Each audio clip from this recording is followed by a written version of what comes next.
وَمِنَ النَّاسِ مَن يُعْجِبُكَ قَوْلُهُ فِي الْحَيَاةِ الدُّنْيَا وَيُشْهِدُ اللَّهَ عَلَى مَا فِي قَلْبِهِ وَهُوَ أَلَدُّ الْخِصَامِ وَإِذَا تَوَلَّى سَعَى فِي الْأَرْضِ لِيُفْسِدَ فِيهَا وَيُهْلِكَ الْحَرْثَ وَالنَّسْلَ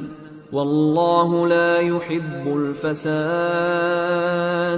وَإِذَا قِيلَ لَهُ اتَّقِ اللَّهَ أَخَذَتْهُ الْعِزَّةُ بِالْإِثْمِ فَحَسْبُهُ جَهَنَّمُ وَلَبِئْسَ الْمِهَادُ۔ اور کوئی شخص تو ایسا ہے جس کی گفتگو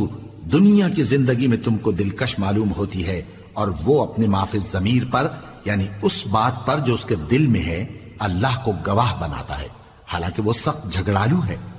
اور جب پیٹ پھیر کر چلا جاتا ہے تو زمین میں دوڑتا پھرتا ہے تاکہ اس میں فتنہ انگیزی کرے اور کھیتی کو برباد اور انسانوں اور حیوانوں کی نسل کو نابود کر دے،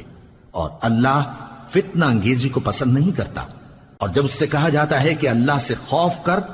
تو غرور اس کو گناہ میں پھنسا دیتا ہے، سو اس کو جہنم کافی ہے اور وہ بہت برا ٹھکانہ ہے۔